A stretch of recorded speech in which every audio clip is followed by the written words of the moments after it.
investigated reported disturbance at Acer Plaza? 10-4 dispatcher. Verify address.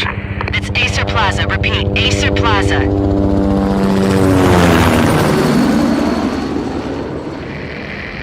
Shots fired on the rooftop. An assault in progress at Acer Plaza. Repeat, an assault in progress.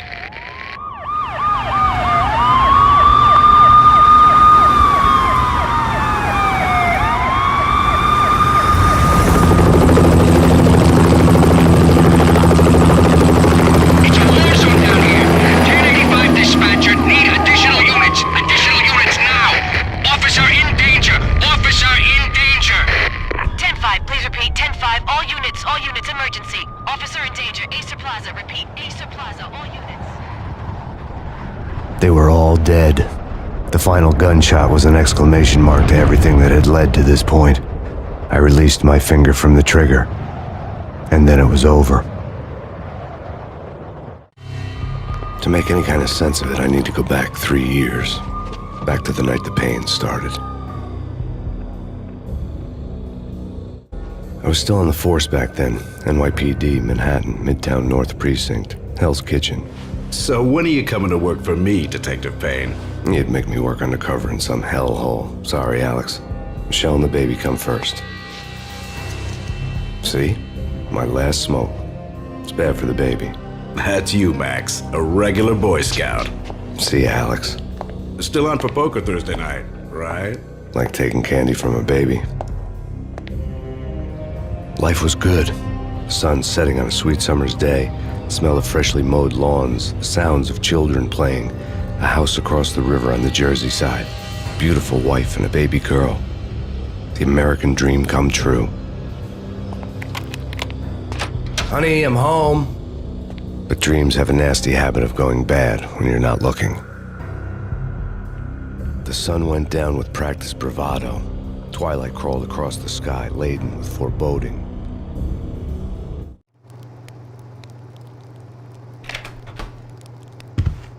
Michelle, honey, anybody home? I didn't like the way the show started.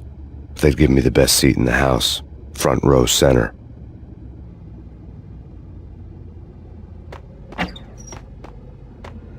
What the hell?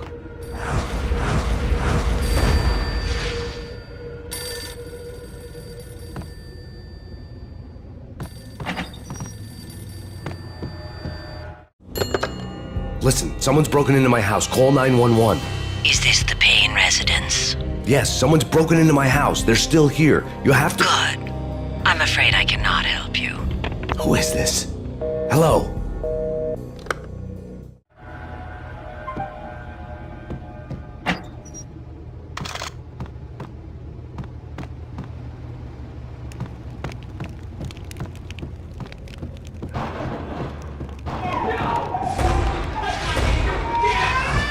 Michelle!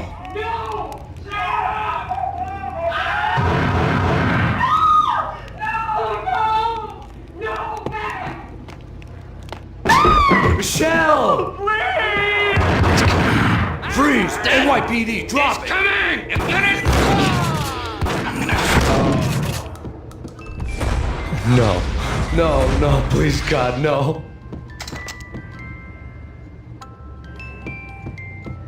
The flesh of fallen angels!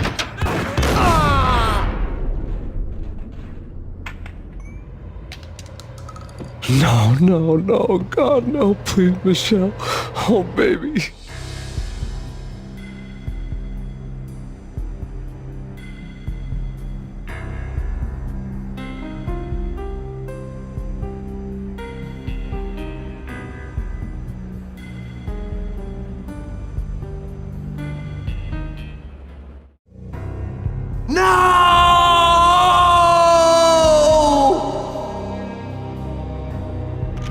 That was 3 years ago. Everything ripped apart in a New York minute.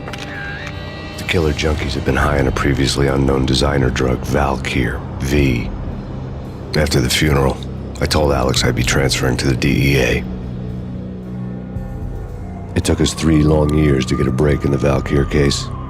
Then, finally, 2 months ago, a dime dropper tipped us off that Jack Lupino, a mob boss in the Punchinello crime family, was trafficking. I went undercover, infiltrated the worst mafia family in New York. I came in from the cold and the dark. Outside the city was a cruel monster. I've been slowly working my way from the small time to the big fish, trying to get to the source of the drug. Alex and BB were my only contacts in the DEA, the only ones in this decrepit city who knew I was down here. BB here. Something urgent has come up with Jack Lapino. You need to meet with Alex immediately at the Roscoe Street station. I hadn't had a face-to-face with Alex since I'd gone undercover. Outside, the mercury was falling fast. It was colder than the devil's heart, raining ice pitchforks as if the heavens were ready to fall. Everyone was running for shelter like there was no tomorrow. It didn't get any better when I got to the subway. The feeling hit me like a point-blank shot straight in the face. Something was not right about this. My Beretta stirred nervously under my coat, but the train doors had already shut behind me, and I was in for the ride. Next stop, Roscoe Street Station, and Alex.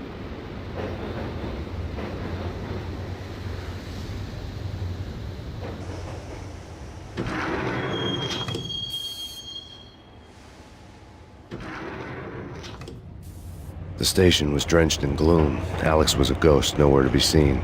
I'd have to look for him.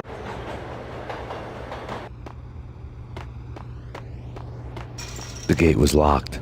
Alex wouldn't have set up a meeting at a closed station. Something was off.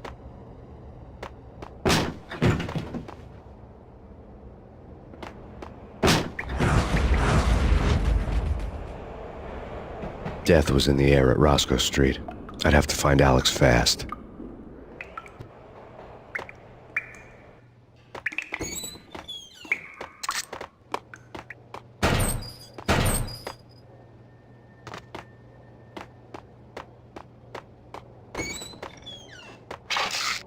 The pills would ease the pain.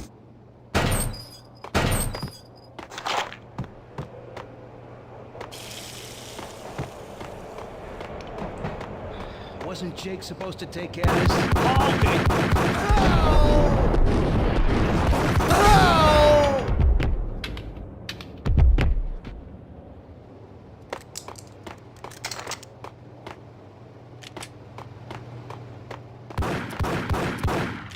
Yeah, he's... Yo!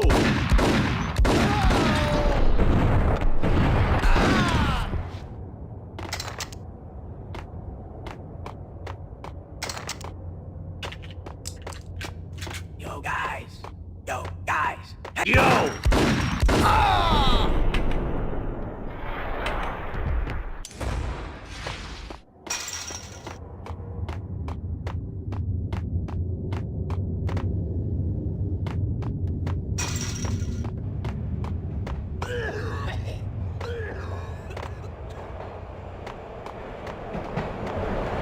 Damn!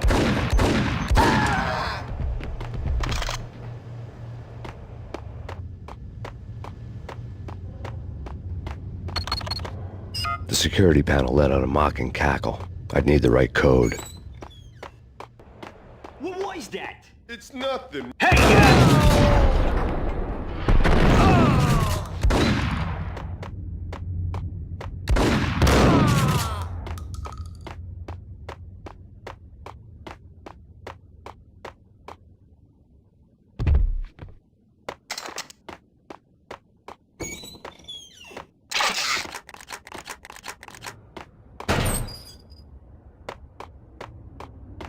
While looking for Alex, I had ended up in the middle of a big-time crime operation.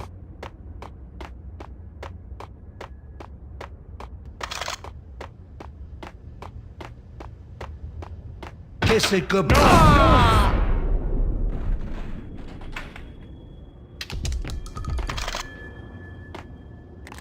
You saved me, man. What's going on here? A massacre. These armed thugs just appeared from nowhere. We need to get help. I can make the call from the control room 1 floor up. Can you take me there? Sure, sounds good. Follow me. We gotta get moving, please!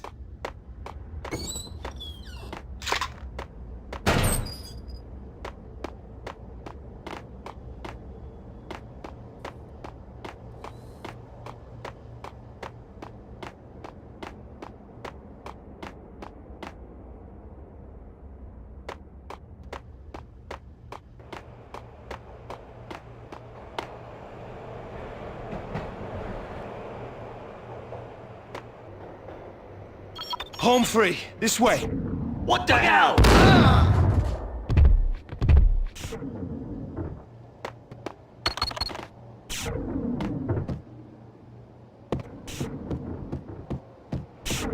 Whack this!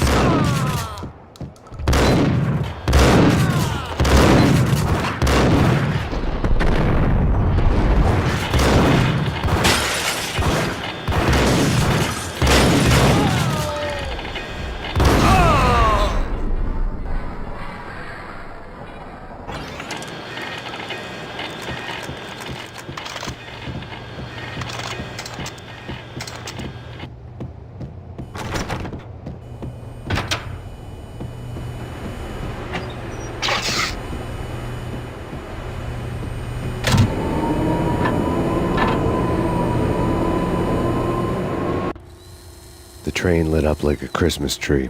The power was back on.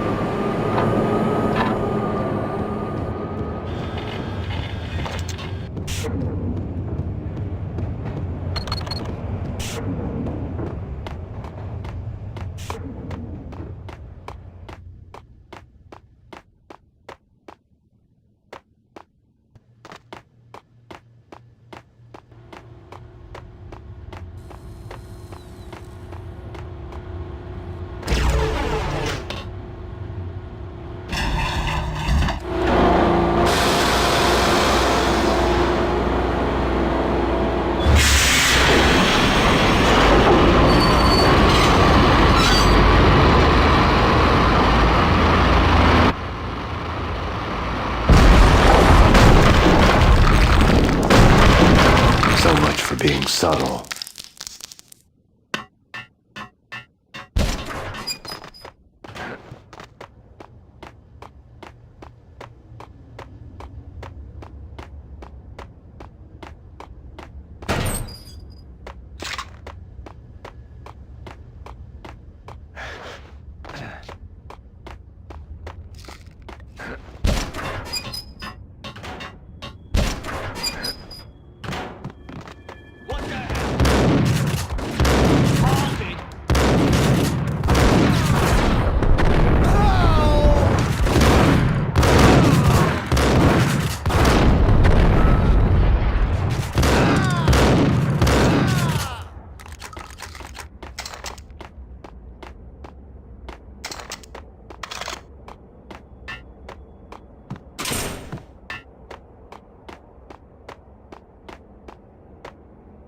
The rusty door led to an abandoned part of the station, closed off since the early 40s. Something big was going down at Roscoe Street. Maybe that's why Alex had wanted to meet me here. Maybe not. One way or the other, I was gonna find out.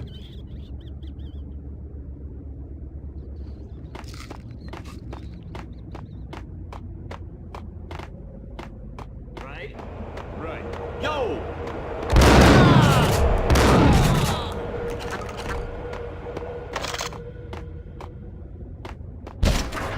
Yo!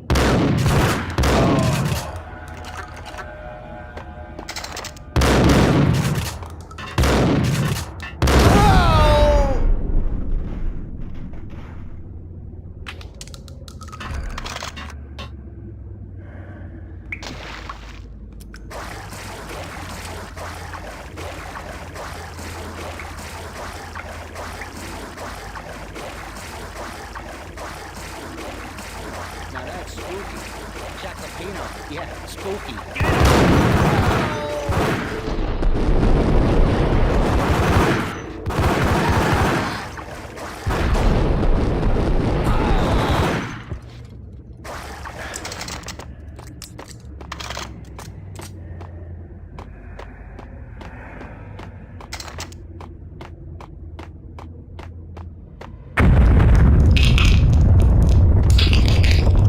What the hell was that?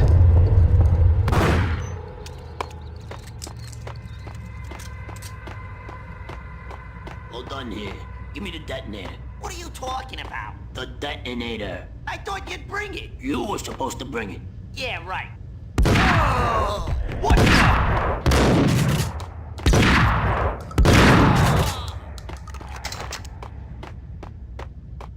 The door had been welded shut ages ago, and the bomb was missing a detonator.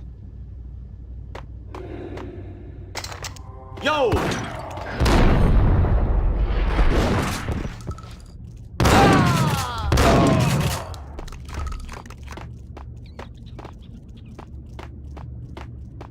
Okay, fellas. The police are on their way. New York's finest are gonna be here soon. So stick to the plan. We've got our own private exit route.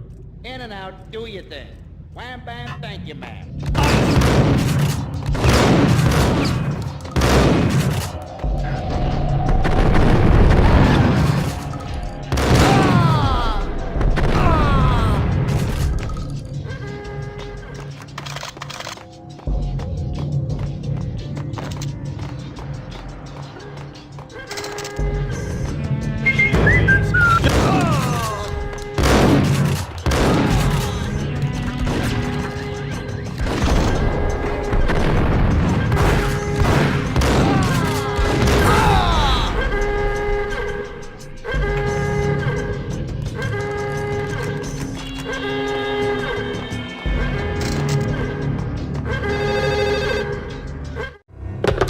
We come to you now live from the crime scene.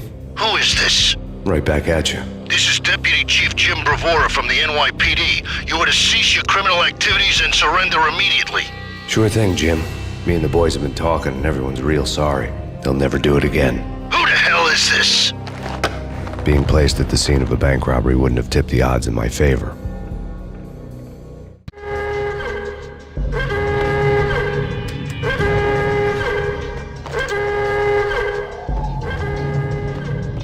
The bank robber's score lay on the table. The bank robbers have been after Acer Corporation bonds. The Acer success story had recently been on every channel and on the cover of every magazine.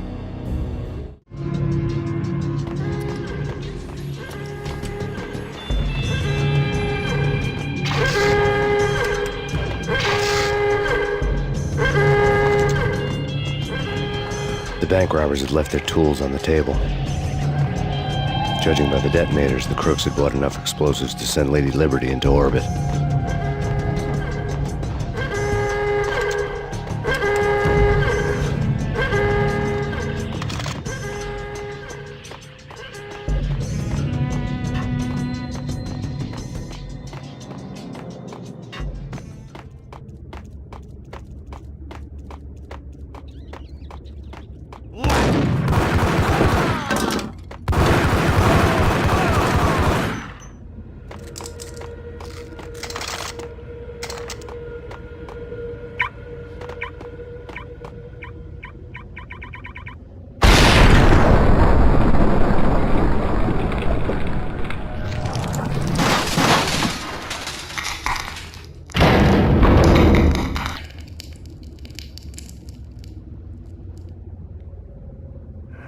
Hold it! Max! Jesus, you almost gave me a heart attack! I nearly shot you! Alex, am I glad to see you. What the hell's going on? There are more corpses here than at the city morgue! It's an armed robbery, a tunnel job straight to the Roscoe Bank vault through the old station wall. Is this why? This is Lupino's gig? This is Lupino's doing? Lupino's men? Really? You sure know how to pick a place? Can you get through? No, it's locked. We gotta get out of here. If it's Lupino, it's... Alex? Alex! There was nothing I could do. He was dead. I could tell by the empty, accusing stare of his eyes.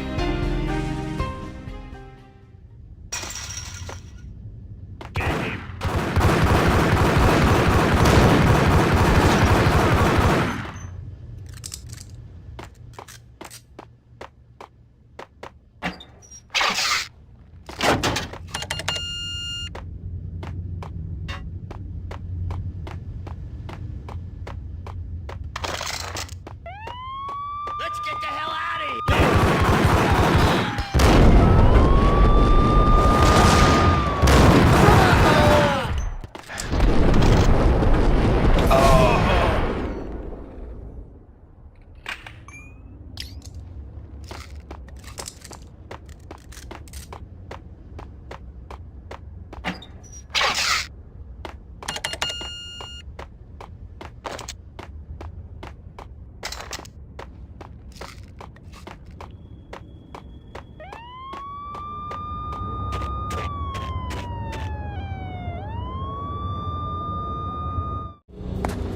Alex had kept me relatively sane for the past 3 years. Now I didn't know how I felt. Somehow he had stumbled upon something big and ended up stepping on Jack Lupino's toes. Lupino ran his racket of sex, drugs, and contract killings from a sleazy hotel in a slum block of tenements. The NYPD was closing in. I could hear the sirens. Their wail was a crescendo. Lupino thought he could get us by taking Alex out and leaving me to take the fall for it. All he had gotten was my attention. I went for the hotel first. It was a sad old thing with flickering lamps and faded colors, cheap mobster punks and tired-eyed prostitutes. I walked straight in, playing at Bogart, like I'd done 100 times before. The place was run by a couple of murdering mobsters with shark smiles. The Finito brothers. Ladies and gentlemen, it's the pain in the butt. Pain to the max. You're killing me. Did you make that up yourselves, or you get some wino downstairs to come up with it? Don't answer that. A rhetorical question. I got something for the boss. Lupino around? That kind of depends on who's asking. A friend or a junk squad plan. Don't answer. It's one of them, how do you put it, rhetorical questions. Lupino ain't here, but he said bye. Lupino wasn't in his cheap hotel. Instead, I ran into the Finito brothers. My cover had been blown. The door slammed shut behind me. And then I was dodging bullets like raindrops. Pain in the butt. Ha ha! Pain to the max. Junk squad team. Got a ticket to Marble City for you.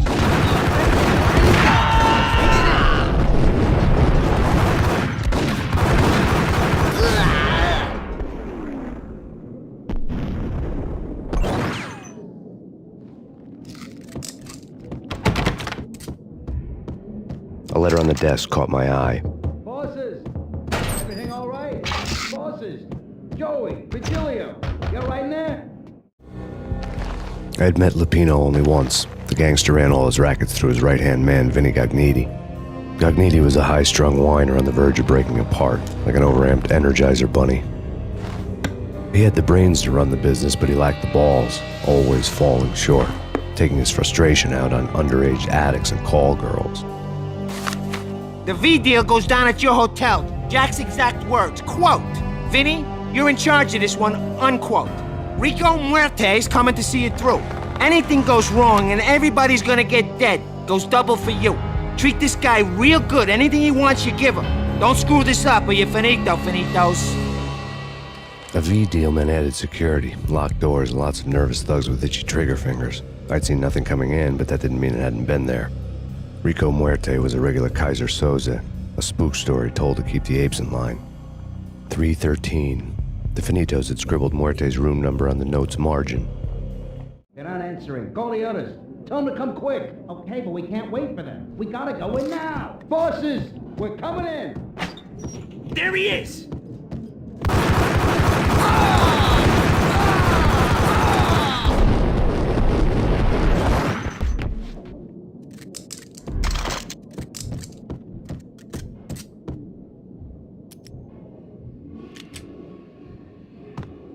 Getting out was not going to be easy. The staircase was locked and the elevator had been busted for a decade or more.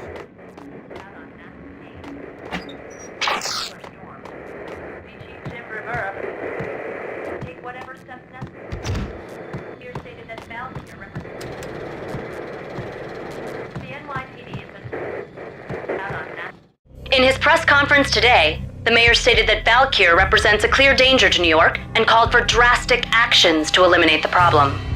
On today's top story, the Valkyr crisis worsens with the murder of DEA Special Agent Alex Balder. Special Agent Balder had been shot repeatedly from a point-blank range. The gunman has been identified as Max Payne. The noose is sure to tighten around this fugitive criminal as more NYPD units join the search to apprehend him. I had just gotten my 15 minutes of fame.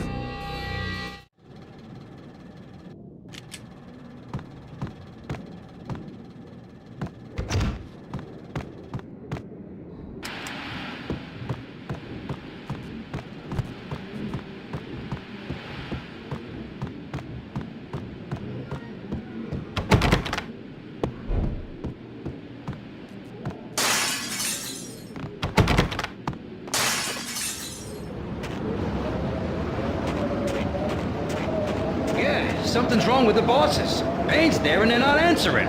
Let's go already. Payne's gonna pay in spades. Hey,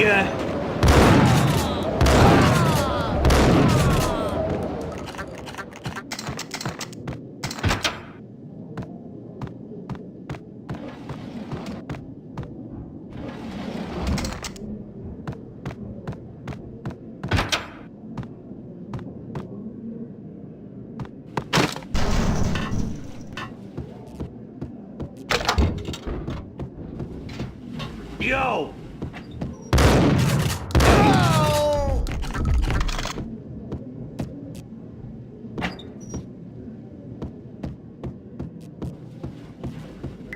Max Payne!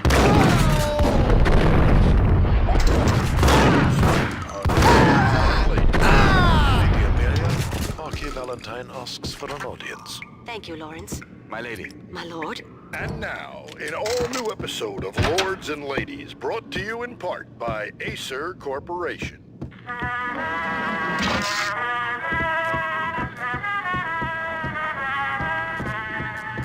My lady. My lord. My lady, there is a matter of great importance I must bring to your attention. My lord, there is? Indeed, my lady, there is indeed. From the very first moment we met, upon that distant... V-head junkies could go off without a warning. I had to be careful. Like the colors of... Oh, I must. my lord, no! I forbid you. This cannot be. This must not be. But why, my love? Why? My lord, it is too dreadful. There he is! My lady, I beg of you. I did not know. Yes, my lord, we should both be dead, for this shame is too great for the living. My lord, I am your long-lost sister.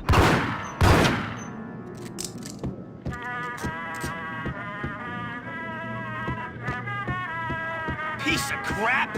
What?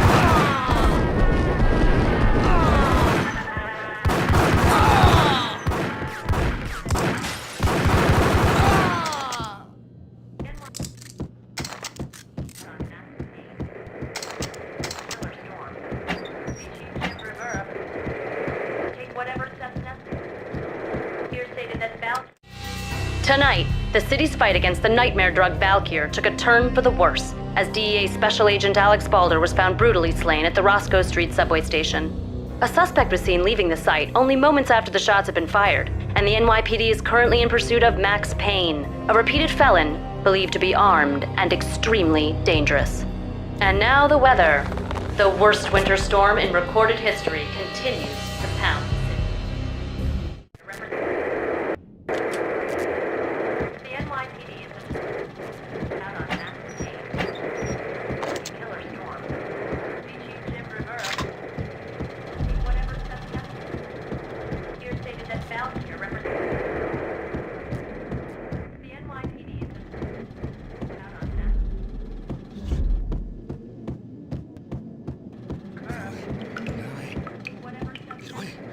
You're gonna die. You're gonna die. Shut up. Shut up. Whack!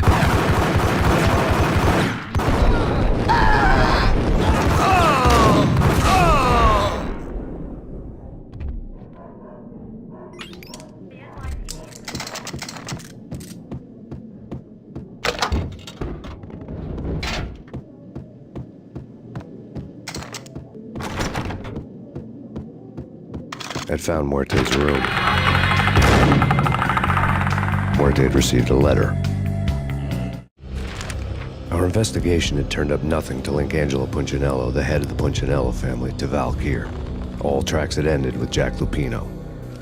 The letter in Muerte's room was signed by the Don himself. It was the first hint that the Kingpin knew what was brewing inside his syndicate. The trouble you got into after the Chicago screw-up. The Punchinello family bailed you out. You have been waiting for a chance to pay us back. One of our trusted boys has a monkey the size of King Kong on his back. We need your special skills for backup on a major deal. Collecting evidence had gotten old a few hundred bullets back. I was already so far past the point of no return I couldn't even remember what it looked like when I had passed it.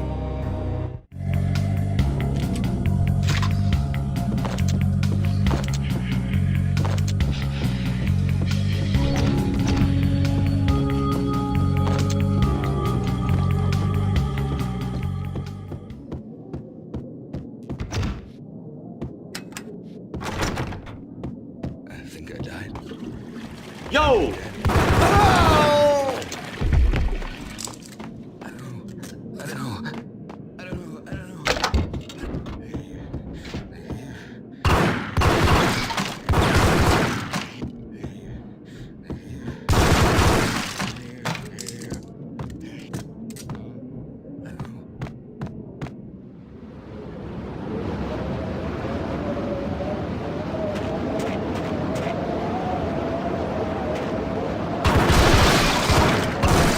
I didn't want to know what had happened here.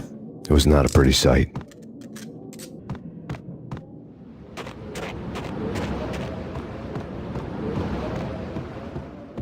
It's coming. Sure.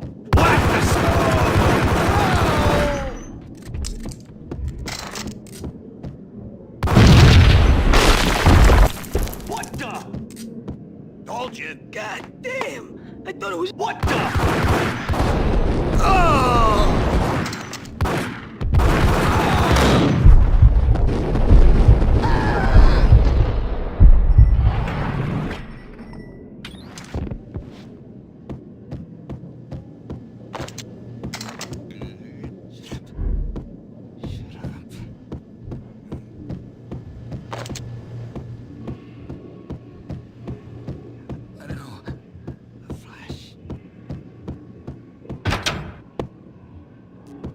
The hooker had left her diary on the table.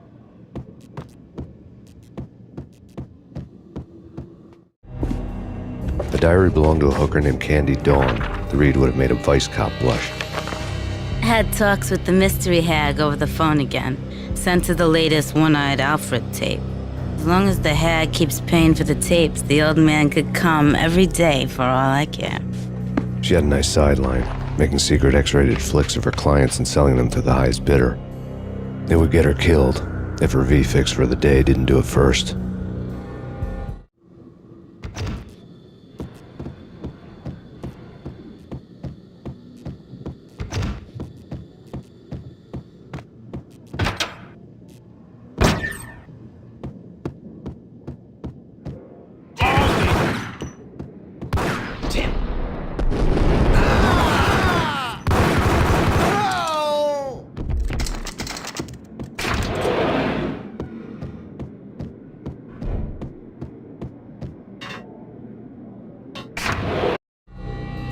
The old service elevator rumbled down to the bowels of Jack Lupino's hotel.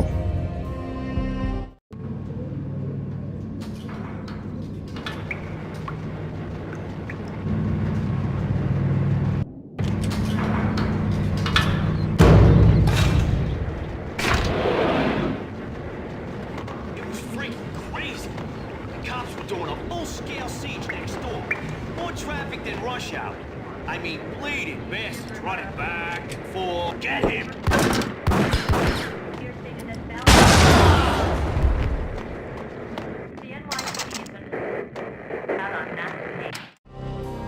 A winter storm warning is in effect in the whole tri-state area, as both freezing rain and heavy snowfall continue. Many roadways are already closed, and people are advised to stay indoors. The severe blizzard has ravaged New York for 3 days now, with no end in sight. We'd been snowed from the start in the Valkyr case. The forecast said there was plenty more where that had come from. But the snowbound city was on my side. Less chance of innocent bystanders getting caught in the crossfire.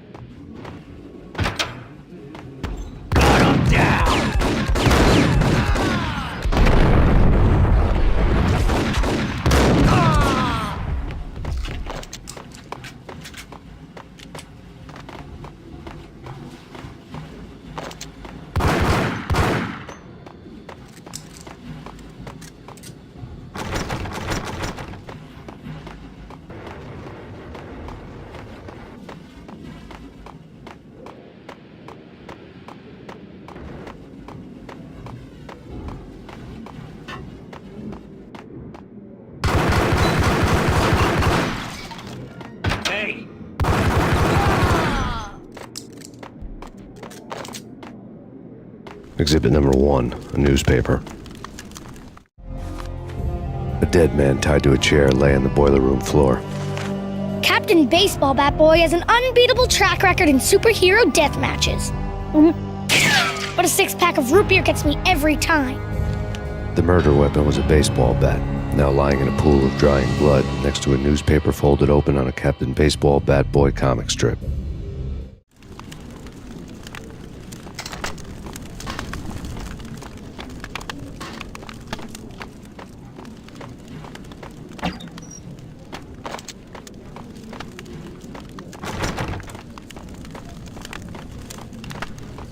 Take vampire movies. Why are they always set in L.A. or Mexico? They can't even get a tan. If I was a blood...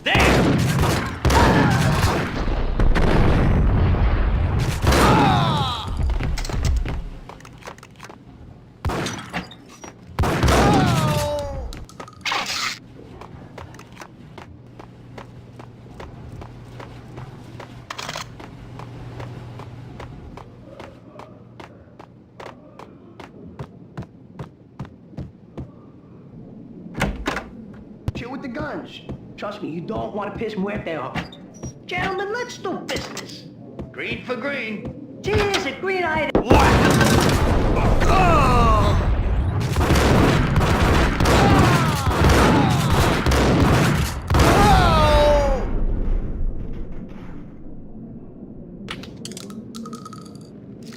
A lifetime ago, this would have gone down as a narcotics arrest. The transparent cylinders glowed green, full of Valkyr.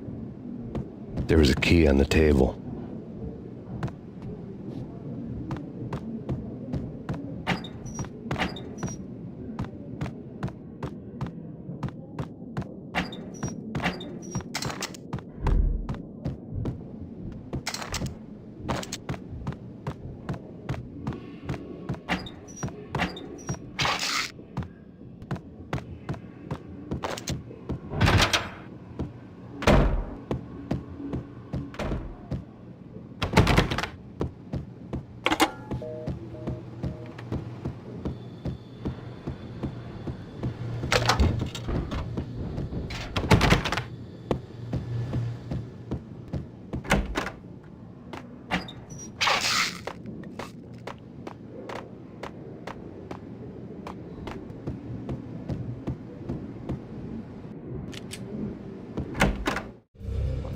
Two mad dog killers, ready to murder each other. They step into the next room, and I'm thinking, now they're gonna do it. But no. They sit down in front of a TV and solve their differences with the Kung Fu fighting video game. I tell you, kid, I was so depressed, I strangled them both with the video game cables. Oh, Rico, you're so bad. I am, ain't I? Rico Muerte, big-time hustler. Who the hell? It's that cop. Muerte went for his gun. Something.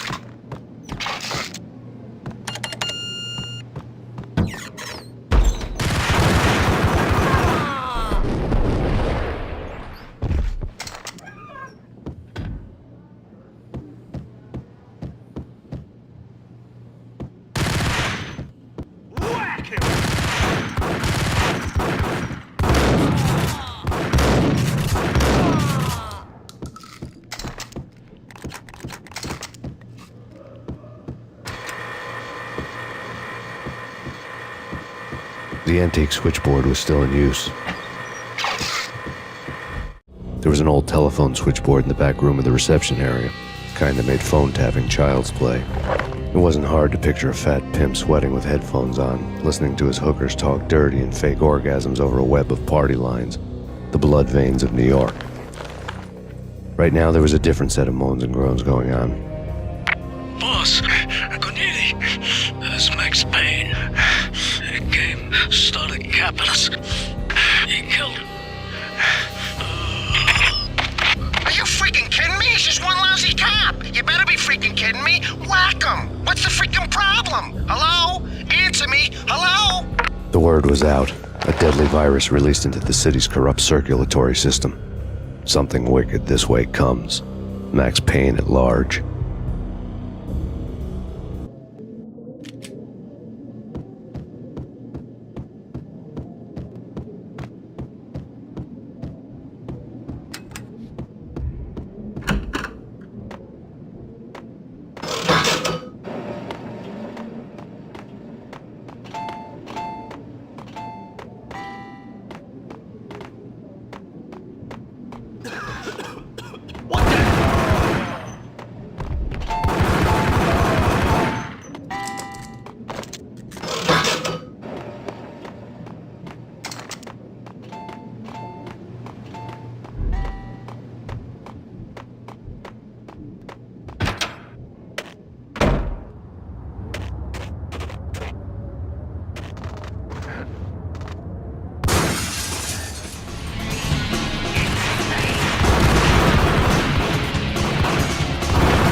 Turn around, walk away, blow town. That would have been the smart thing to do. Guess I wasn't that smart. Lupino's tenement buildings were a seedy hangout for all kinds of sleaze. A liquor store, a pawn shop, a laundromat full of mobster bookies and loan sharks. The list went on. The how and why of it was a mystery to me, but they knew I was a cop. They knew I was coming, and they were going to get real trigger happy about it. I got to see Lupino's hangout all lit up. A bomb went off, turning snow into liquid gold. A pillar of fire lifted the remains of a car straight up into the air. The flames were highlighted on the hood of a black Mercedes-Benz as it coasted down the street real slow, as if the driver didn't have a worry in the world. I got a good look at the man riding shotgun. It was Vladimir, the head of the local Russian mob, the fly in Don Punchinello's soup. The ringing in my ears was the sound of a mob war being waged.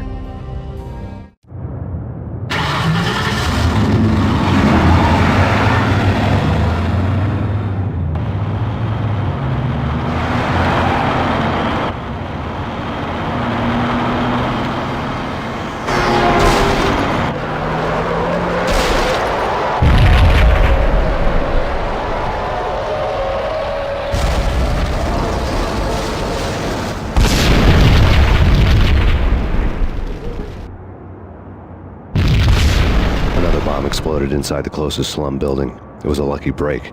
The goons inside were spooked, but luck always came with a price tag. More bombs could still be ticking inside, and the cops would already be on their way. Jack Lupino's suite was on the top floor. At least it used to be, before the explosive makeover.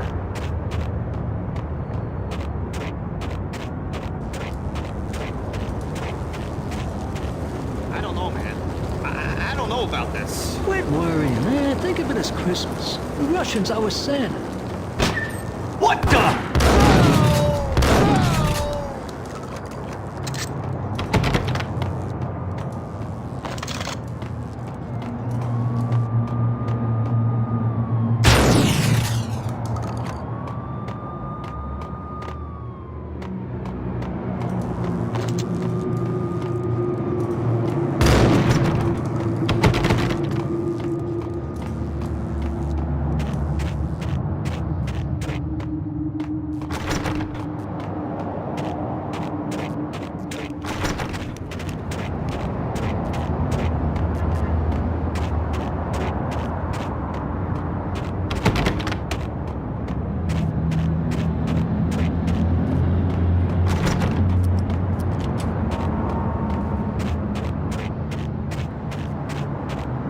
The headlines were a depressing read.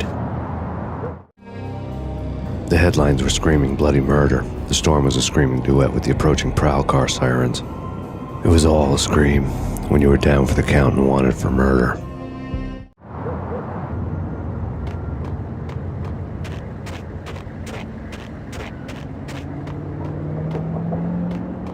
What the hell?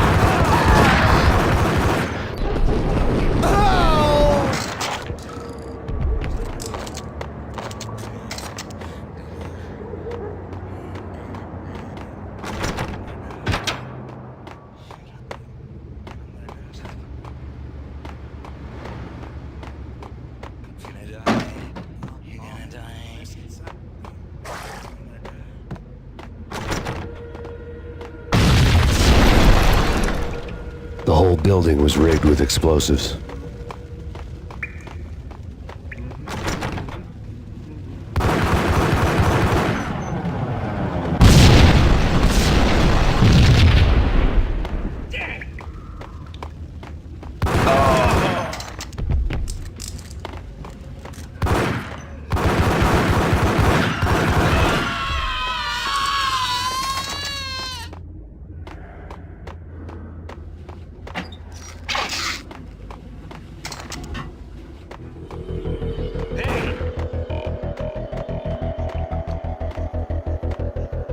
What the?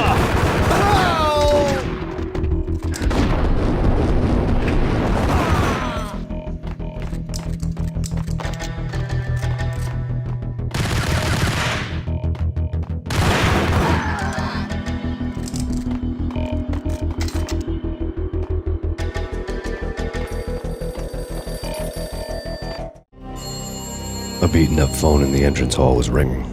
It could have been just a junkie in need of a fix, but it turned out to be something more sinister than that. Am I speaking to Mr. Payne? Who wants to know? My name is Alfred Wooden. You must hurry. The police are on their way. Tell me something I don't know. They know you're there. How? And what's it to you? I will contact you again. The cops arrived, sirens singing in the off-key harmony of a manic-depressive choir. I had a few minutes while the SWAT team would go through their usual routine. By the time they busted in, I needed to be long gone. Max Payne, this is Deputy Chief Jim Bravura from the NYPD. Drop your weapons and come out with your hands above your head.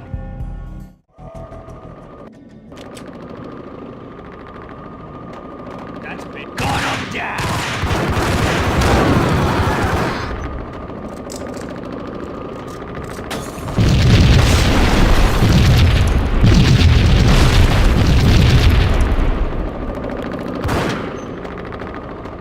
Someone had left a letter on the counter.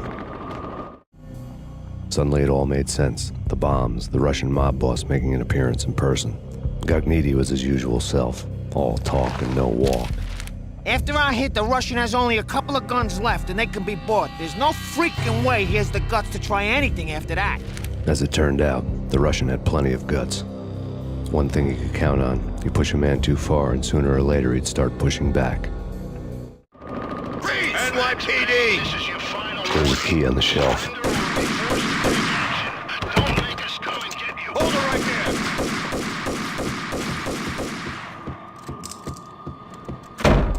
What the?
The bombs had destroyed all the stairs up to Lupino's office.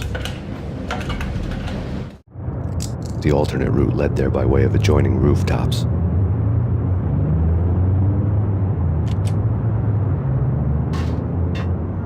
It's never been this cold. Never ever. It's like the sky's falling. Yes, sir. It's the end of the world as we know it. And I don't feel fine. I don't feel anything. Not a thing.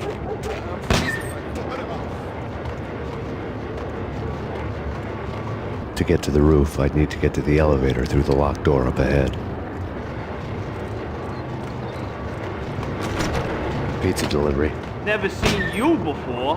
Buzz off, Joker.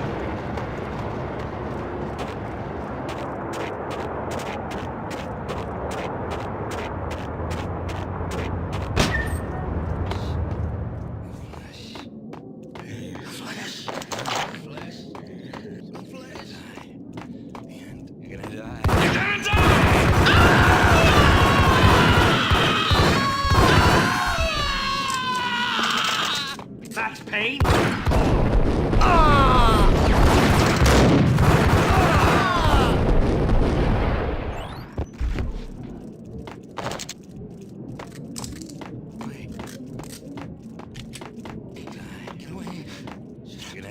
Hey, yeah!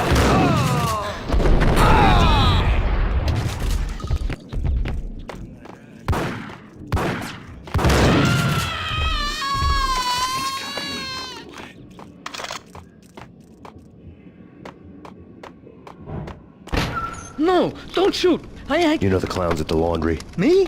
No. You're no good to me then. What? No, the laundry, yeah. I know him, yeah. Get me in there. Okay.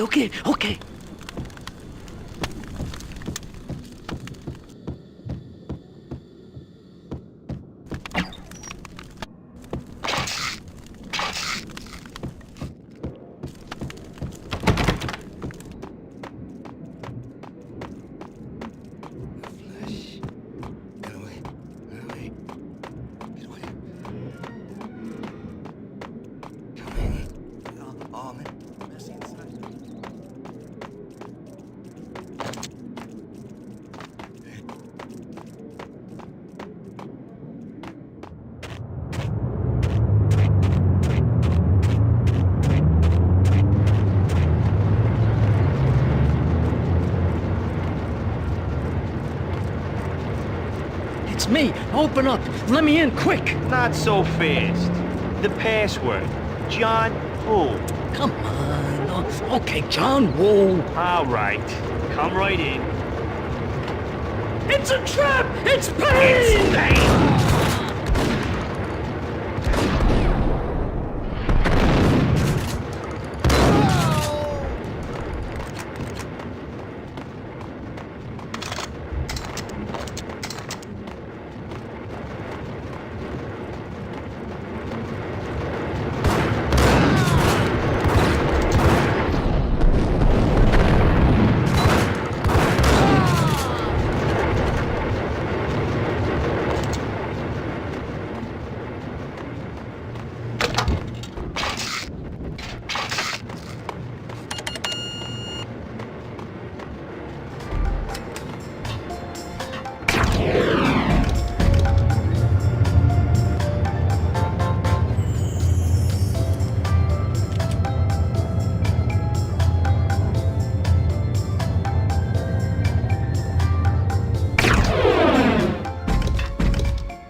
New York City is in crisis tonight, with reports of Valkyr-related gang war in the streets of the Bronx.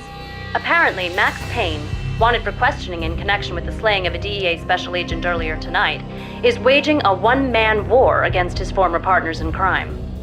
Among the listed casualties so far are notorious mafia members Joey and Virgilio Finito, as well as Rico Muerte, himself a fugitive from the law, and a suspect for several murders in the Chicago area. The NYPD has been placed on full alert. A citywide APB has been put out on Max Payne. Deputy Chief Jim Bravura has promised to take whatever steps necessary to bring him to justice. What those steps may be remains to be seen. For NYCNN TV News, this is Kira Silver. Hey, yeah.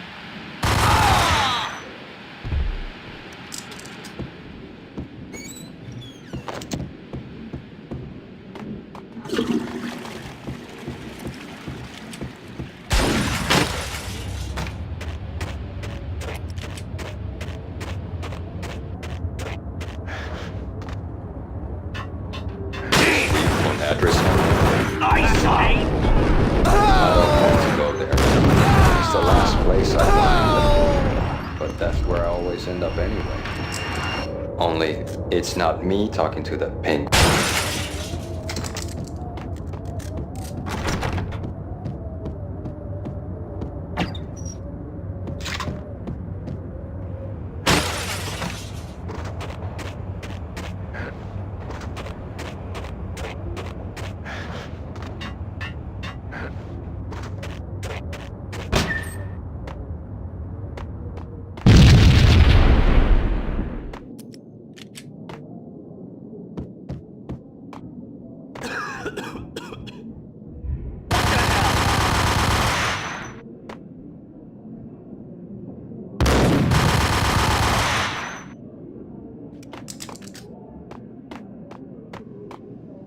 Red, blue, or green? It's always red or...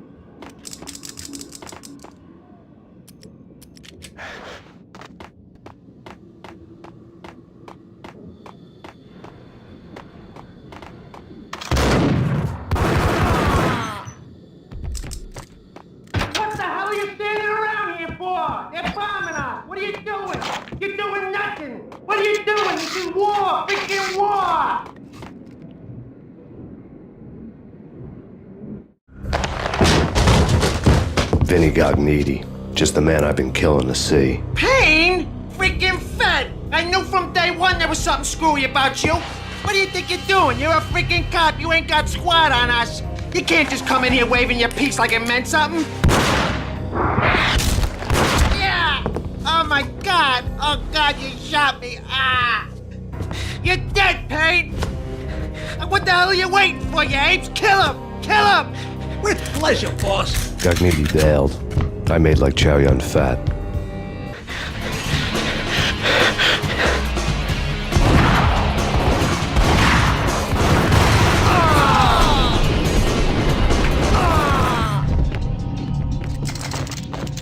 A crumpled letter lay on Gognitti's desk.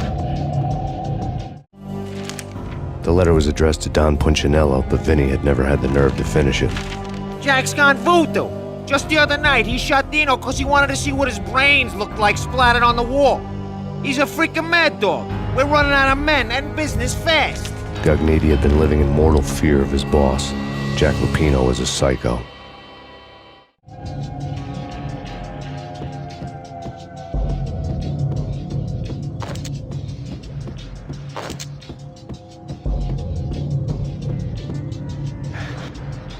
Vinny Gognitti was running scared. He could run, but with a bullet in the stomach like a broken bottle of Tabasco, he was quickly running out of time. He knew where his boss was, and I wanted to square things up with Jack Lupino. Gognitti would be moving fast. I don't know about angels, but it's fear that gives men wings.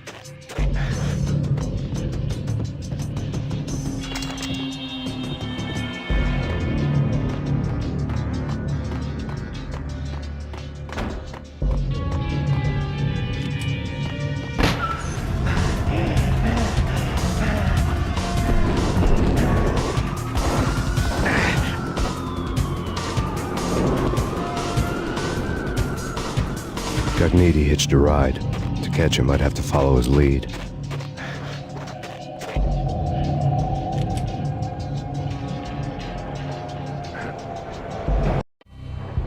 This was my second train ride of the night. The way it started didn't promise anything better than the last one. Freezing wind tearing at my face like sandpaper and razors, ice hard and slick under my hands and feet. And somewhere in the background, the wail of sirens, the city howling after me. New York sped by in fast forward. Dark rooftop water towers and a dead forest of antennas and chimneys, all a blur. When the train he was riding slowed down, Gagniti made his move.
It's Payne! He's coming down the stairs! Shoot the bastard!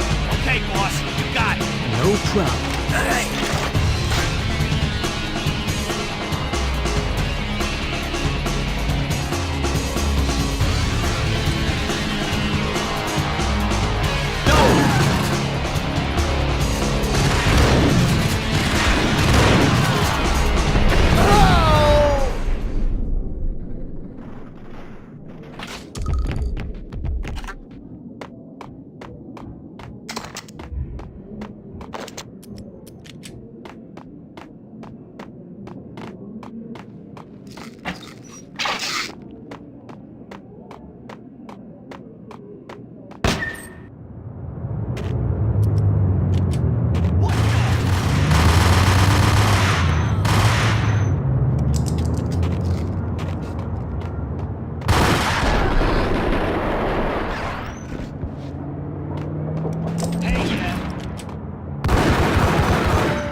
Damn!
Max Payne has nowhere left to go. We are very close to capturing him. You'll get a full statement then. Right now, I've got better things to do, ma'am. That was Deputy Chief Jim Bravura from the NYPD with no further comment at this time. Apart from his suspicious food habits, I figured Bravura to be one of the good guys. Fate had just dropped us on different sides in this. But when it came to capturing me, he was way out of his league. I had already ditched the cops a couple of rooftops back. For now.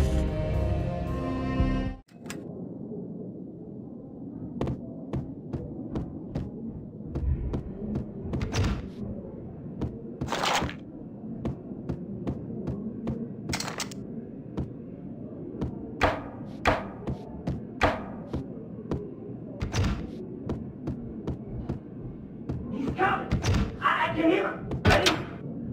Keep your guns pointed at the door. Okay, this is it. Any moment now, Payne's gonna bust through that door with murder in his eye. It's either him or us. I, for one, am going to whack him.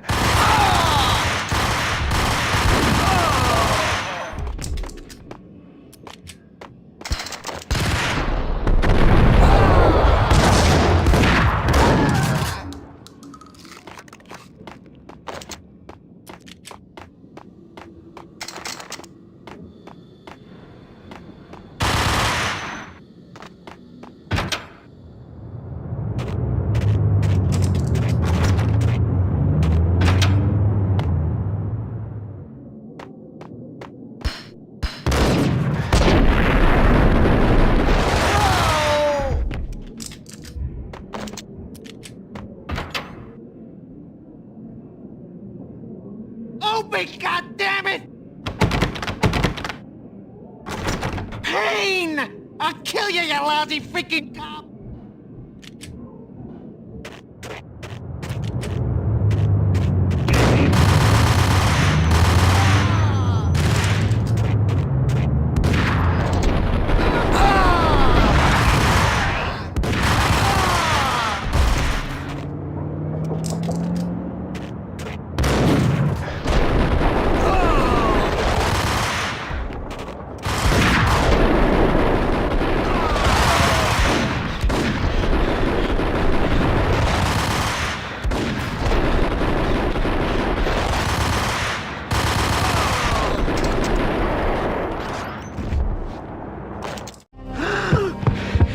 Gagniti ran out of steam in a dead-end alley with steam boiling out of the sewer grates like all the fires of hell were burning high beneath us. It was shakedown time. Where's Lupino? Screw you! Bad start, Vinny. Ah! Police brutality! I rate pretty high on that. You can't just hurt me in cold blood? Just keep telling yourself that. Listen good, Candyman. I'm not gonna be anybody's fall guy. I want to know where your boss is hiding. There was no glory in this. I hadn't asked for this crap. Trouble had come to me in big dark swarms. The good and the just were like gold dust in the city. I had no illusions. I was not one of them. I was no hero. Just me and the gun and the crook. My options had decreased to a singular course. I'll tell you, just don't hurt me no more. Lupino's at Ragnarok, the nightclub. Book me, take me, hold me to the freaking jail, just don't hurt me. Your rights will be ready at your funeral. Ragnarok was Lupino's private nightclub, a den of drugs built into an old theater. I knew what waited inside. V had junkies ready to explode in random acts of senseless violence, and Lupino's goon squad, the worst stone-cold killers this side of hell. Ragnarok was as inviting as a headache, flickering and flashing to a machine gun beat. The belly of the nightclub was a gothic theme park that began with bondage games and led to the nasty stuff from there. As subtle with its dark message as a cop-killer bullet through the heart. Like father, like son, just like Jack Lupino.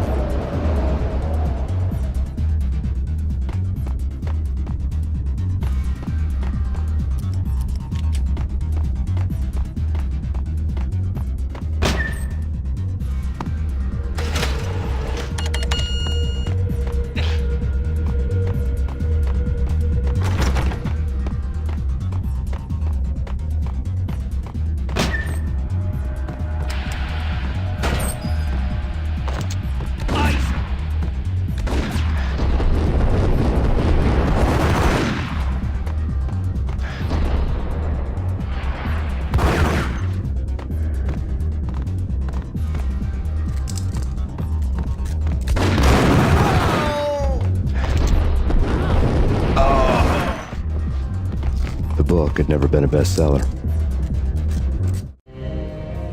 Given the setting, I was surprised to find that somebody had been passing time reading. The paperback was entitled The Age of Murder and Storm.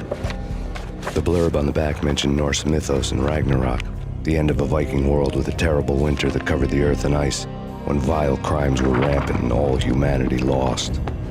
I could see how somebody impressionable might get it into their head that we were at the end of time. I was also beginning to see what the nightclub and its owner were all about.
On the occult had been piled on the table. The room was stacked with light reading, such as Necronomicon, Witchcraft, and Paradise Lost. Old exotic titles like Malleus Maleficarum and De Umbrarum Reini Novum Portus. Books with pentagrams on their covers, all dealing with the occult and the infernal, lying between stacks of horror videos and a couple of Ouija boards. The only thing I could take seriously was the thought of Lupino taking it seriously. He had been spending a lot of time getting intimate with the guy downstairs.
What the hell?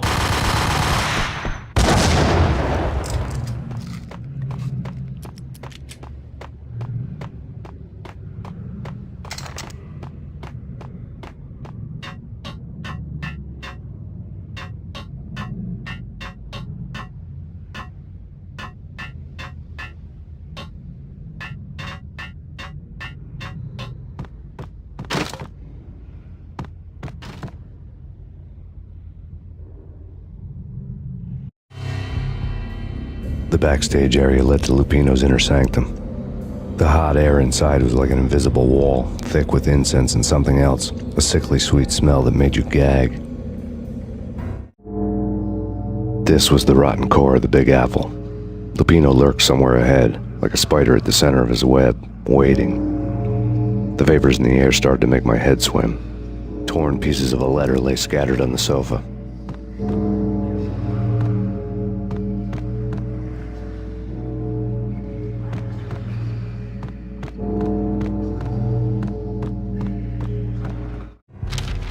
Punchinello had threatened Lupino in writing. The note had been torn to pieces, bloody fingerprints all over them. Don't want you to think that one of my boys is not playing with a full deck. Shape up, Jack. We are running a business here. I'd hate to send the trio to strong-arm you. The trio were the Don's notorious henchmen. It was obvious that Lupino hadn't been intimidated by the threat.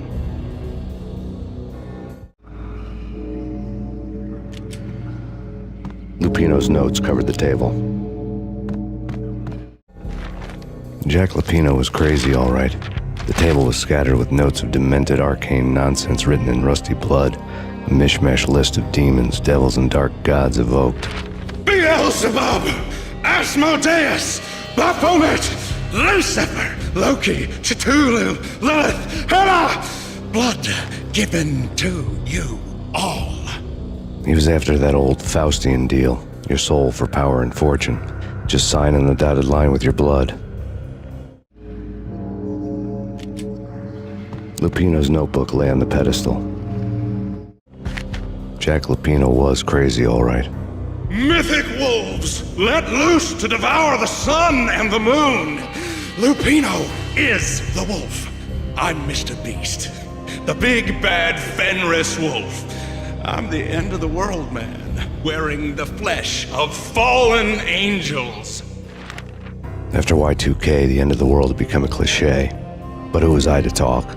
A brooding underdog avenger alone against an empire of evil, out to right a grave injustice.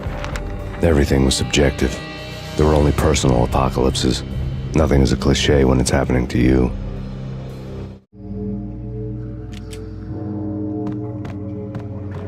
The flesh of fallen angels! Come to me all! Astaroth, Beelzebub, Asmodeus, Baphomet, Lucifer, Loki, Satan, Cthulhu, Lilith, Hela! Blood to you all! Secret, living under the skin of reality. I've seen it, the corruption of flesh. Oh! I'm the wolf, yeah! I am the wolf! It's close. It's coming. You have come. A witness to the end of time. It's now! I will rise to her side! I don't need the words! I'm beyond the words!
I had known there'd have to be a catch in it somewhere, and this one was the Empire State Building of catches. Lupino was pumped up and dying to go 15 rounds with a mutant alligator. And then he started this spooky monkey talk, straight from a bad dream. Mine. I have tasted the flesh of fallen angels. I've tasted the devil's green blood. It runs in my veins. I've seen beyond a world of skin, the architecture of blood and bow and arrow. Death is coming! She is coming, and hell follows with her. This is the twilight winter. I am ready to be her son. Her time is now, and all who stand in her way must die!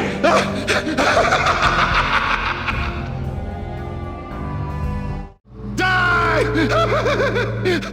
You'll die! You'll die! Now! All die! Ow!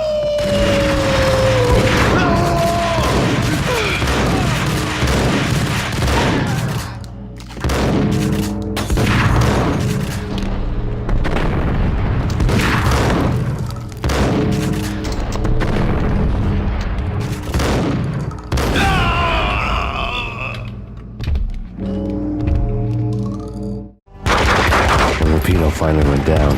I wanted to make real sure he'd stay that way. He was a bad monster. Turned them into friggin' zombie demons from outer space. I think he's dead already. Huh? And that's when it happened. But dead or not, you've got the wrong guy. In stepped this knockout femme fatale holding a gun to my face. I returned the favor. Lisa Punchinello. Lisa Punchinello was the Don's wife. Mona Sachs. Lisa's evil twin. Your safety's off, evil twin.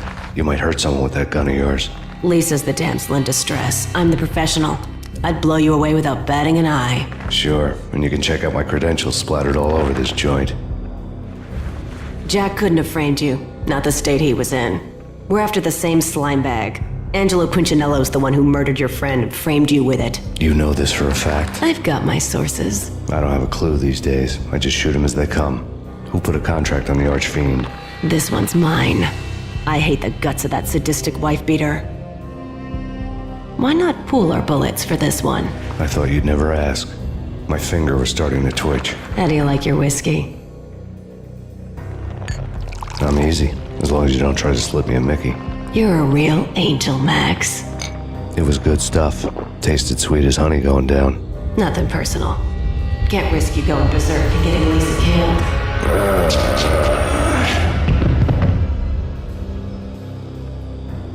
The nightmare was always the same. Violent shapes moving in darkness, old and ugly. The killer's mad laughter was a riddle filled with wicked innuendo.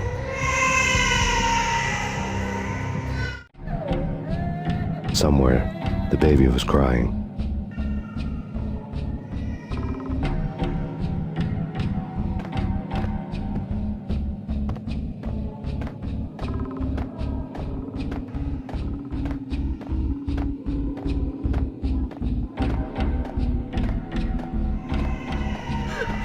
Max, no, please, Max. Why? I didn't mean to. I'm sorry.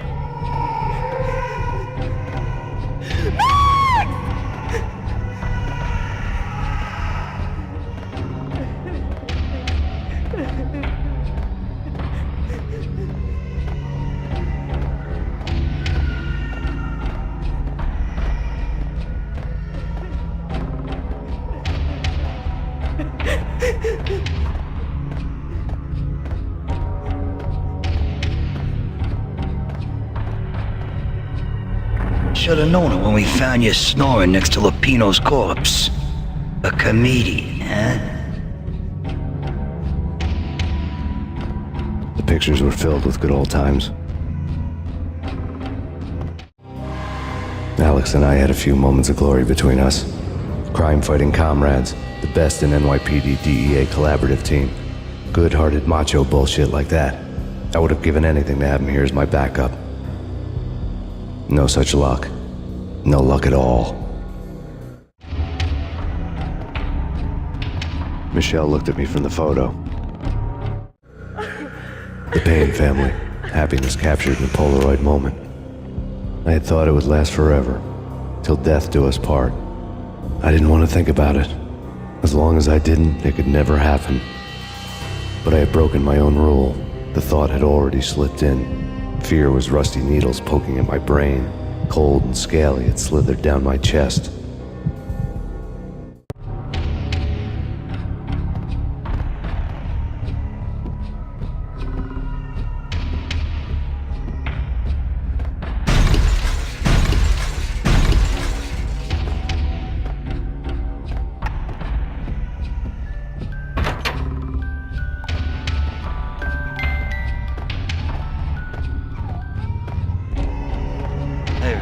To watch cartoons. Captain Baseball Bat Boy's my favorite.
No, please, God, no.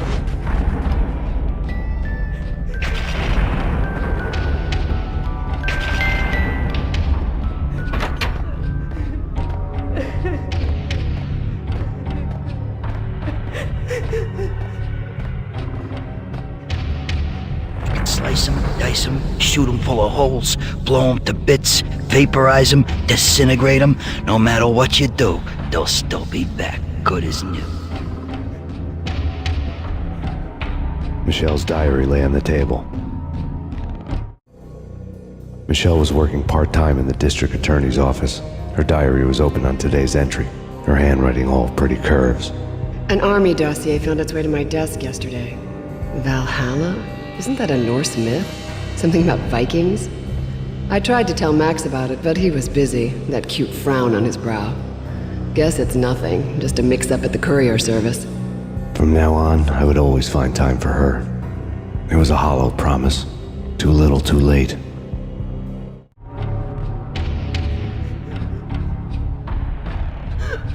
Max, no, please, Max. Why? I didn't mean to. I'm sorry.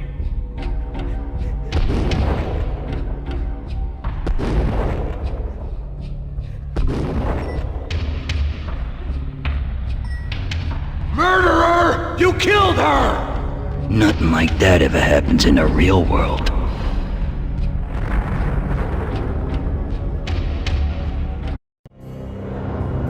I woke up in a bad dream. My head felt 2 sizes too small for my brain. Max Payne. I envy your name. And the killer was smiling. Pleased to meet you. I'm Frankie the Bat Niagara. Niagara, as in you cry a lot? He had a baseball bat and I was tied to a chair. Pissing him off was the smart thing to do.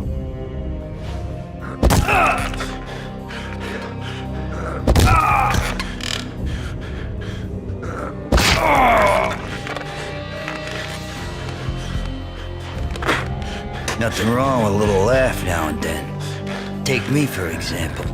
I love to watch cartoons. Cartoon violence is a fascinating thing. Let's take a break. I need to take a leak and maybe grab a cold one at the bar. Don't worry. I'll be back to finish this off. And then, It's checkout time. You play, you pay, you bastard. He swaggered out, and the door clanged shut behind him, locks clicking into place. Everyone makes mistakes. Mine hadn't been to crack jokes about the goon with the bat. He'd have cracked my skull regardless. It hadn't even been to trust a girl with a gun. I had blindly gone after the first bad guy on my hit list when I should have been aiming further up the ladder, at the head of the Punchinello family. I couldn't bring myself to be pissed at Mona. Guess I had a soft spot for her pretty face.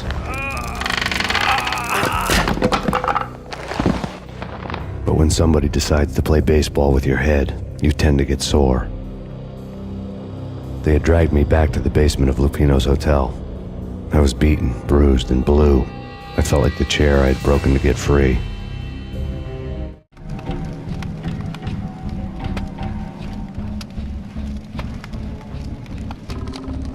All I had was Niagara's bat, sticky with my own blood.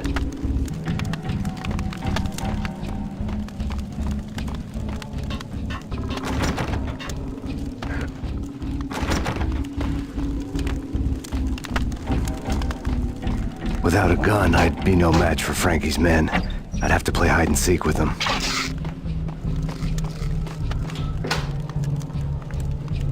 It's Frankie's turn. We'll take care of it. It's Frankie's turn.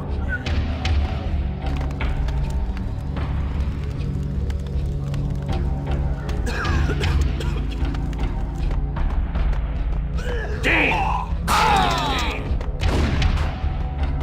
Yo!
Another newspaper caption for a murder scene. Frankie had left his calling card, a Captain Baseball Bat Boy strip, next to a sewer passage filled with bodies. You'd better not mess with Captain Baseball Bat Boy. Even my archenemy, Bicycle Helmet Girl, swoons at the sight of me. Aha! There were enough corpses to put a mass murderer to shame.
Things were fast going from bad to worse.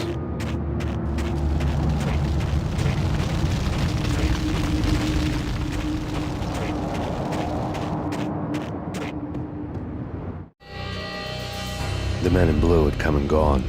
They had decorated the place with chalk outlines and tied it together with yellow tape. The cops who had stayed behind were dead. Frankie, his boys, and I had the place all for ourselves.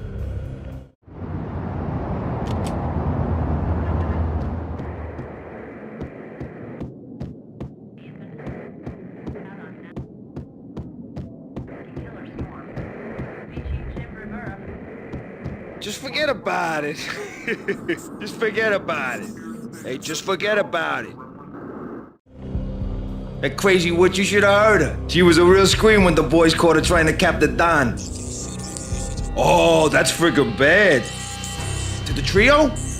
That's even worse than what Frankie's doing to that poor bastard downstairs. She's gonna take a long time to die. The mobster muscle on the phone was talking about Mona. Punchinello's trio were nothing but bad news. It's Payne!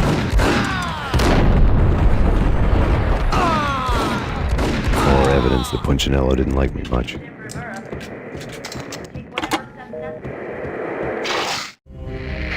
The fact remains that all the victims so far identified in the Ragnarok shooting have been known criminals, many of whom had large doses of V in their blood. Reliable sources say that Max Payne was also among those killed, although no body has been recovered at this time. Reliable sources. That meant somebody thought the Mafia had me, didn't want the cops snooping around anymore. The body would be delivered to them barely recognizable. Case closed. Don Punchinello had the power to be that reliable source, which was no news. But his news was old news. Framing me hadn't been enough. Don Punchinello had put a hit on me. He wanted me dead, and it had been important enough for him to give written instructions to Frankie about it. Max Payne should die like a dog for the trouble he's caused. Frankie, I know I can trust you to give this matter the dedication it needs.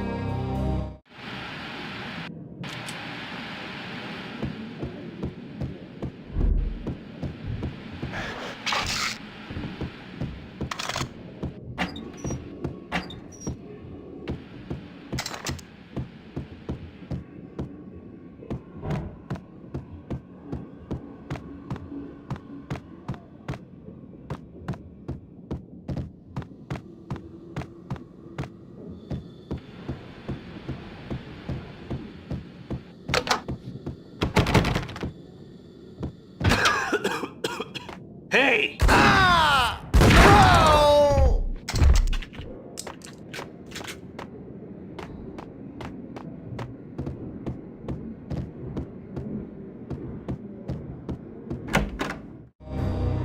The hotel bar was fast developing quite a history. True to his words, Frankie was there, having a beer. Jesus Christ. How the hell did you get loose? Got bored waiting. Thought, what the hell, we could just as well finish this here. Fine by me. This works out just as well.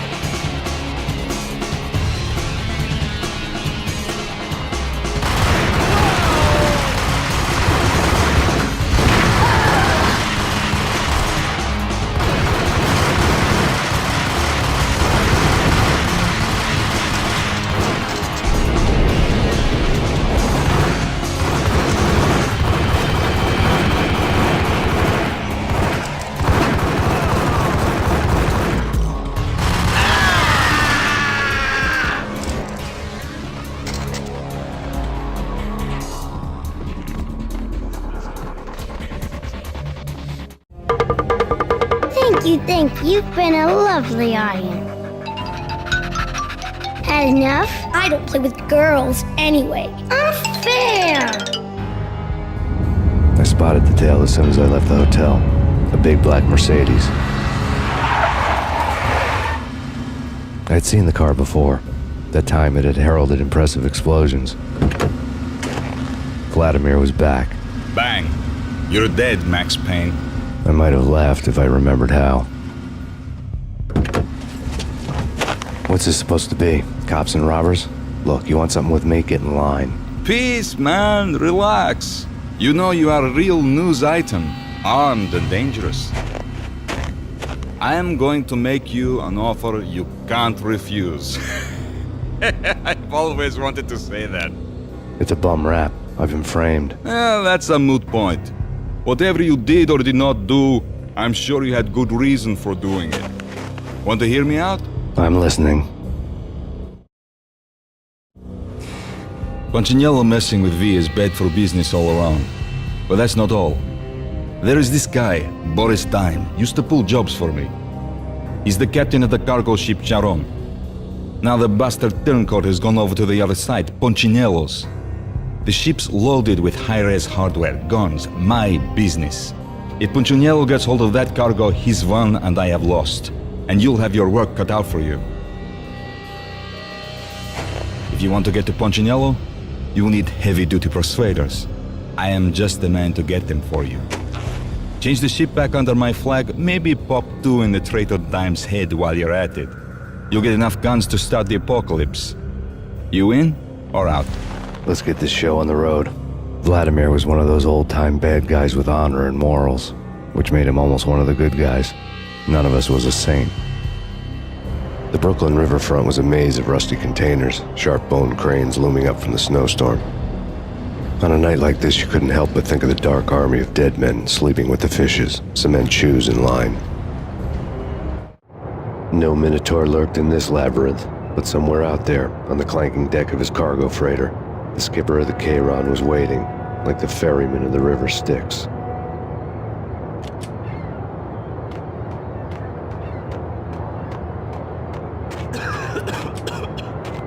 Hey, yeah!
Oh!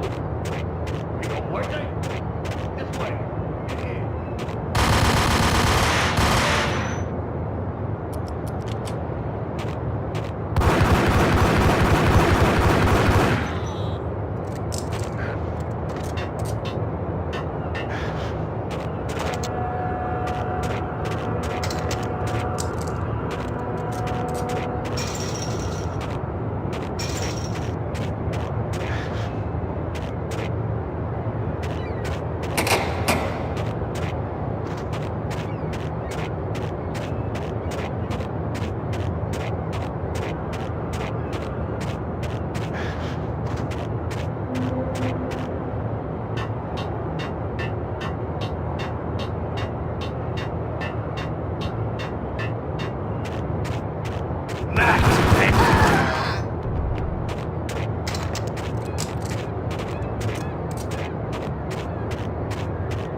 I doubted the letter was a receipt.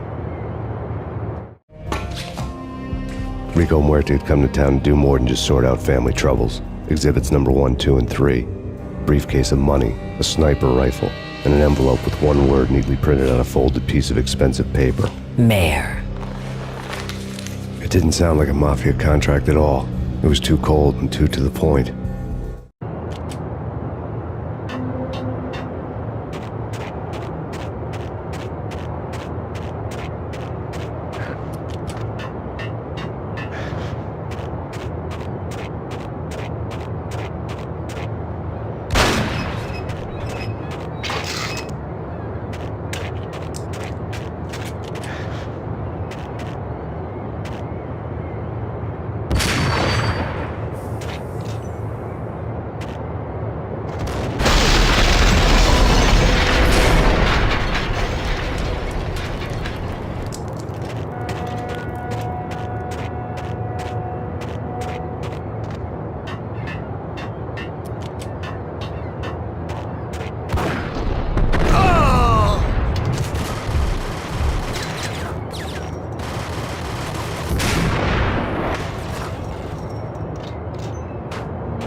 Hold it!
got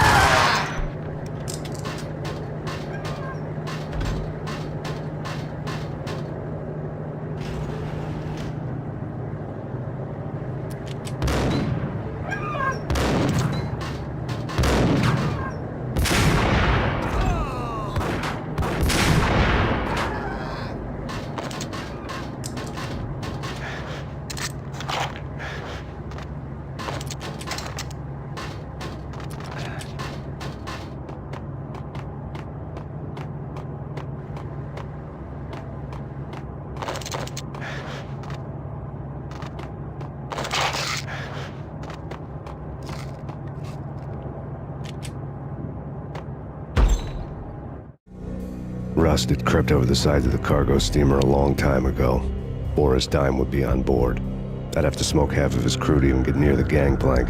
Guns were probably being kept in the hold, buried amidst the rats and oily water.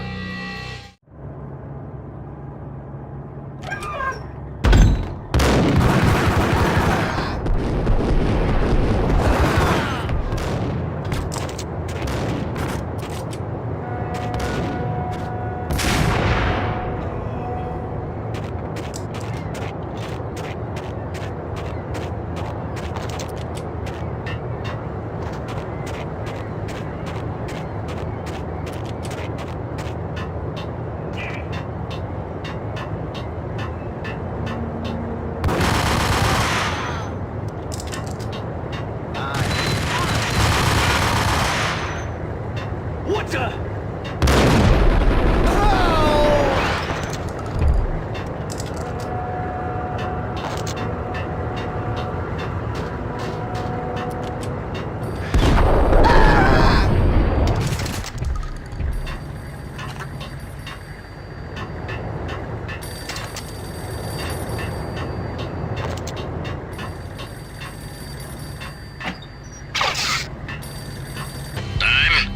Angelo Puccinello here. Angie, tell me, how much did Dime cost you? I bet it was more than his name. Max Payne. Right the first time. You're dead, punk. You sure you're not confusing me with Boris here? But you are right, of course. Pretty soon we should get together and have a talk. You son of a... Pissing Puccinello off was a dangerous game, but when people get mad, they make mistakes. I should know.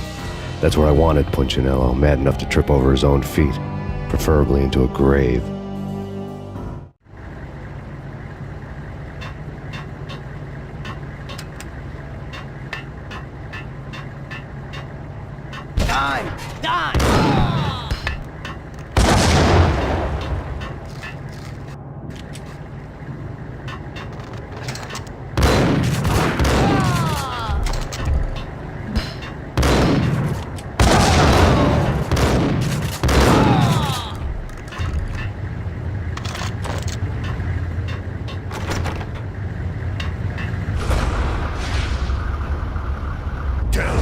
Devil that Dime sent you.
Anybody who says different is calling me a liar.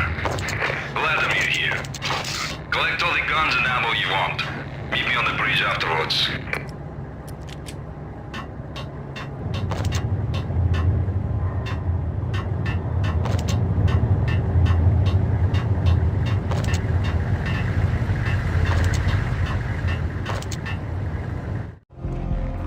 Did you get everything you need? Check. I owe you. Anything you need. This is my solo. When I'm through, Punchinello won't be anybody's problem anymore. Clear as vodka. But anytime you get between a rock and a hard place, just whistle.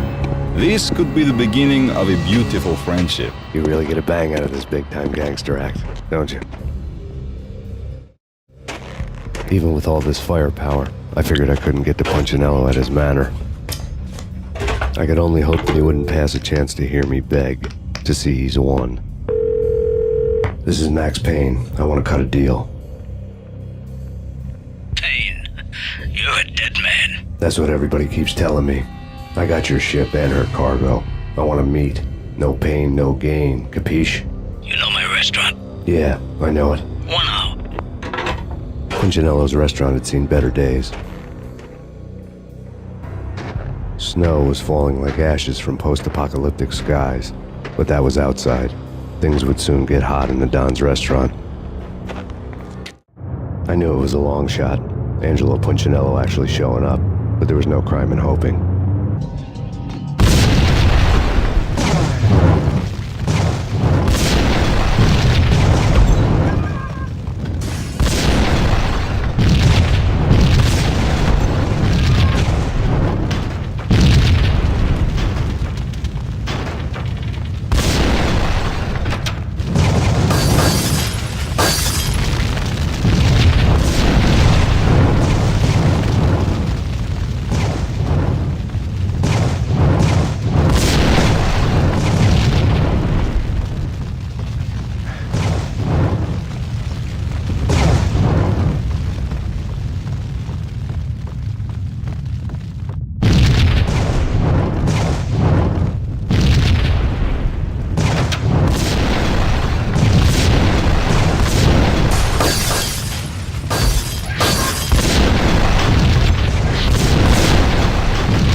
Punchinello was burning to get me.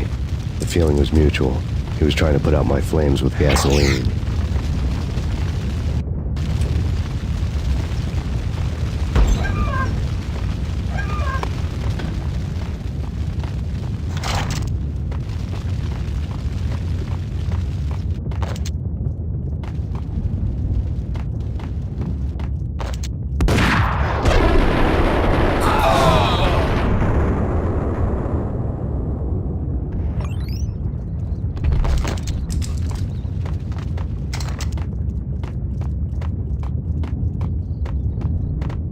The mobsters have been guarding a real treasure, the way out of this disco inferno. It's Payne!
Vlad had seen my smoke signals. The Mercedes was revving to go, almost drowning out the banshee wail of the sirens. You coming? We'll drop you off at the Punchinello Manor. Sounds good to me. When this is over, look me up. I could use a professional like you. I'll keep that in mind. The night groaned with cold. The garden lights flickered nervously. In their light, the falling snow was dead white before the darkness ate it up. I had heard the stories. The trio were mad dogs. They'd have hung the heads of their enemies over the manor gates if the capo had only let them. Punchinello wanted pain, he'd see the pain. The trick in my situation was that there was no trick, no matter what the movies tell you. No rules, no secret mantra, no roadmap. It wasn't about how smart or how good you were. It was chaos and luck, and anyone who thought different was a fool. All you could do was to hang on madly, as long and as hard as you could. Someone had graciously left the back door open for me and killed the guards. My money was on Mona. I knew the trio would be standing between me and Punchinello. I had read their rap sheets, thick as phone books. No one would be walking out of here alive. The numbing cold of the broken night had followed me in. Upstairs, the trio tangoed down the manor halls to the silent rhythm of their murderous hearts. The blood of their victims rust on their lips. Vince Mugnano, Pilot Providence, a.k.a. Big Brother, and Joe Deadpan Salem. The pistol was a frozen lump in my hand, piercing the skin, gnawing me to the bone.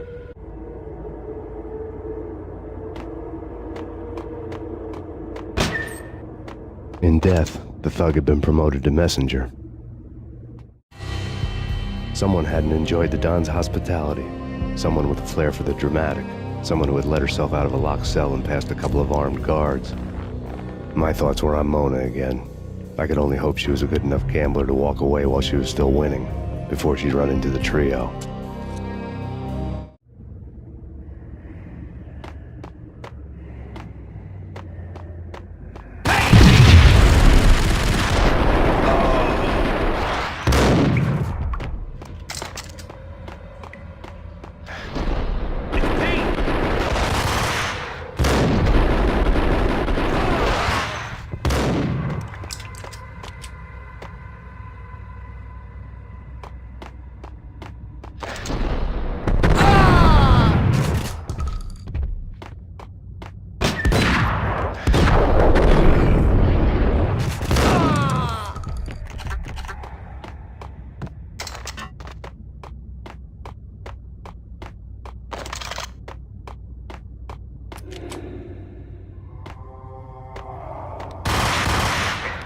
Someone get the guys from upstairs! No one's going.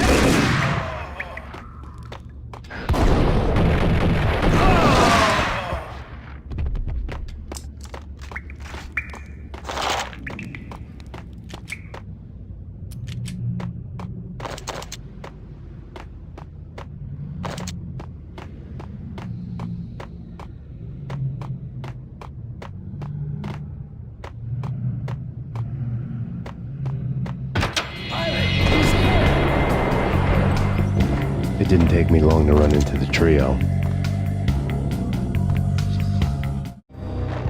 The word on Lisa Punchinello was that she was a bit of a witch. The tarot cards on the kitchen table fit the picture. They weren't my kind of cards, but I was willing to take a crack at the hand Mrs. Punchinello had dealt. The first card was the tower. Maybe that was supposed to be the manor. It got easy after that. The devil was the master of the house, and death was me, coming for him.